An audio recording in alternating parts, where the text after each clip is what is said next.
admiro sua postura quanto a rechaçar, enfim, pichações ou antidemocracia dentro da universidade. É triste se ver, ó, um pênis desenhado aqui, ó, na universidade.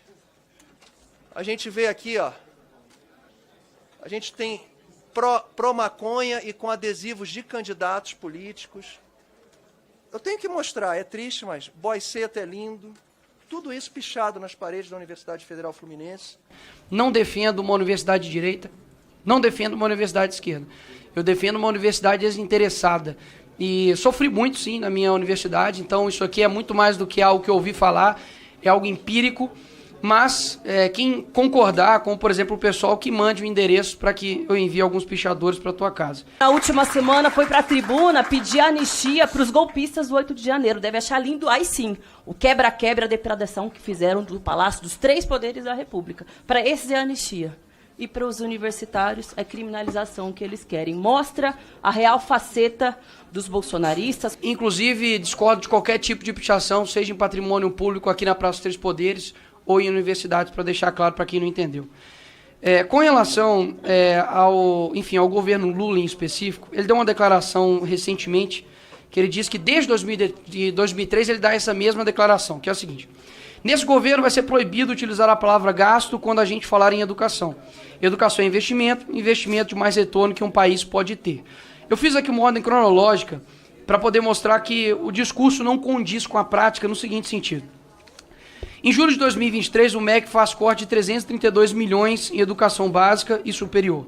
Em novembro de 2024, o pacote de corte de gastos retira 42,3 bilhões nos próximos 5 anos do orçamento do Ministério da Educação. E isso, o maior alvo, inclusive, é verbas para ensino integral. Em 30 de novembro de 2024, a educação tem bloqueio de 1,6 bilhão no orçamento. Em março de 2025, inclusive o senhor disse, né, que os clientes são os nossos estudantes. Os estudantes o receberam, abre aspas, que contradição, tem dinheiro para banqueiro, mas não tem dinheiro para educação. Isso é uma visita na Universidade Federal de Alagoas, após o governo Lula anunciar os cortes no orçamento do Ministério da Educação. E agora, neste mês de maio, a Academia Brasileira de Ciências, abre aspas, diz que o governo Lula está desmontando universidades.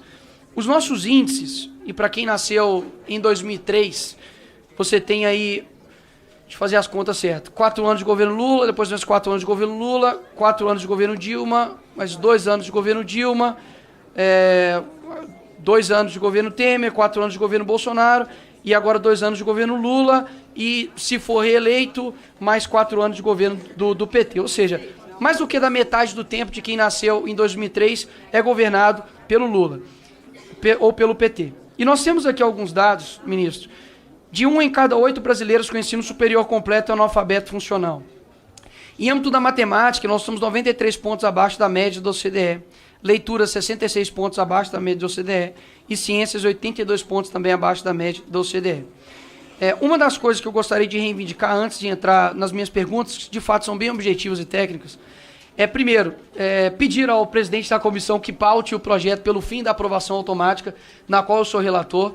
Acredito que o fim da aprovação automática não é algo que gera um mérito para o estudante que, de fato, está empenhado em estudar, porque, poxa, se eu estudo e passo de ano e o outro que não estuda também passa de ano, isso gera um desestímulo, né, para quem, enfim, não está atingindo a média, e um desestímulo também para quem, poxa, talvez superou a média. Uma outra questão que eu gostaria de reivindicar também é o seguinte: eu protocolei um requerimento para revisar o BNCC. O prazo de revisão já passou, inclusive esse prazo de revisão não é definido, imposto por mim, é pela própria CNE, e até agora o Ministério e o CNE nos deram algum retorno. Eu também indiquei para que o SAEB de segundo ano passasse a ser censitário, até mesmo para que evite futuras distorções. O senhor, inclusive, disse que concorda com isso, então peço um apoio no senhor também a respeito disso. E, por fim, eu fiz questão de ficar aqui desde o início da sua apresentação para ouvir, enfim, os números do Ministério da Educação. Contudo, o que eu sinto, senhor ministro, é que a quantidade e número em si, ela não pode sobrepor a qualidade. Então, eu peço para que, se isso de fato for um norte do Ministério, para que o PNE seja, a bússola do PNE seja o critério de qualidade. para que a gente coloque critérios específicos e não somente questões de números. Eu vou tentar fazer com 30 segundos, já que todo mundo pediu os 30 segundos, eu vou usar os 30 segundos para finalizar aqui as minhas perguntas. Vou ler aqui no velocidade do Sonic. Como você explica a notória multiplicação dos contratos de governo com a OEI após o ingresso do antigo dirigente da organização na Secretaria Executiva do MEC? O MEC retirou o livro didático da educação infantil no rol dos objetivos do PNLD 2026. São os professores que escolhem se ou quais obras querem receber. Sobral, Singapura, Portugal e as melhores escolas particulares brasileiras utilizam. Vocês impediram as crianças de receberem porque não confiam nos professores ou porque não querem que o mesmo nível educacional de Sobral para todo o país. Inclusive, te dou mérito nesse sentido de Sobral.